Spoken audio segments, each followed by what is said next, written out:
let's start with geopolitics. So the U.S. is becoming this enormous player. I wonder if you think that's being overestimated, that suddenly the U.S. is going to be the new Middle East, and we're going to be able to throw our weight around a little bit more geopolitically, or as your own corporate CEO has said, China's going to eventually come on, and there's a lot of shale there, possibly even more reserves than in the United States, and that others will catch up, and this whole geopolitical heft argument kind of moves to the side. Yeah. Well, I mean, a couple of thoughts. The place I would start is separating oil and gas, because I think they have different characteristics in terms of the impact. You know, natural gas has come to the point in North America where it's very clear, you know, the pervasiveness of the resources, the tenure of these resources, which will go far, far out into the future, which really can change the way this country and this continent produces and uses energy. That's a real change. So now, and if you take that to the point of view of the U.S., even in North America starting to export LNG, then that makes natural gas more available to Europe. It helps with the supply situation in Asia and so forth. That has all those changes that you can imagine that come along with it. I think those are pretty dramatic changes. If we see the type of shale revolution in China that we saw in the U.S., which, you know, for all practical purposes, that probably should happen. And you're exploring and we're exploring there now, and the early indications are pretty good. Then I think you can see that domino effect of that really changing the way that portion of energy works. And I'll just tag one thing on to natural gas. If you think about the benefits in terms of it being the cleanest of the fossil fuels from an emissions point of view and so forth, the drivers to use that fuel will continue to increase over the next years and decades as well. So I think that's a reasonably clear picture for gas. Oil, I think, is a lot more complicated.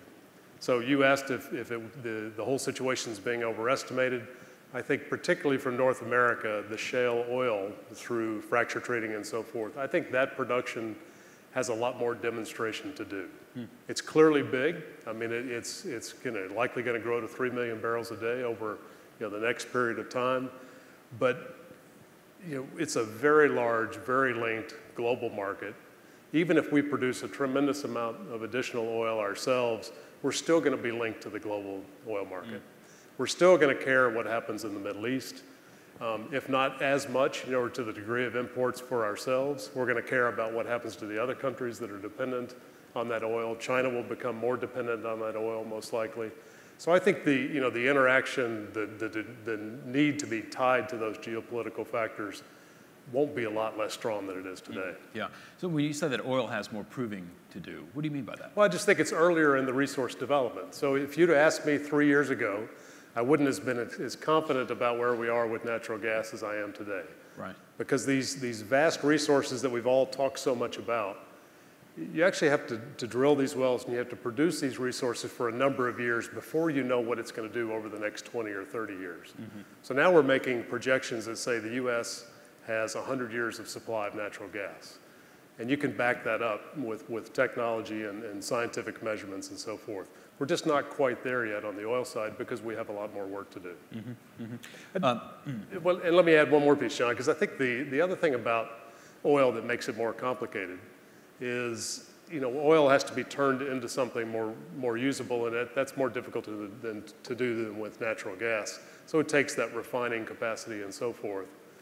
There's, untold billions of dollars that have been put into infrastructure for refining and modifying those oil resources to usable products in the U.S., and that doesn't shift very quickly. Yes. But the oil that's being produced now is light oil.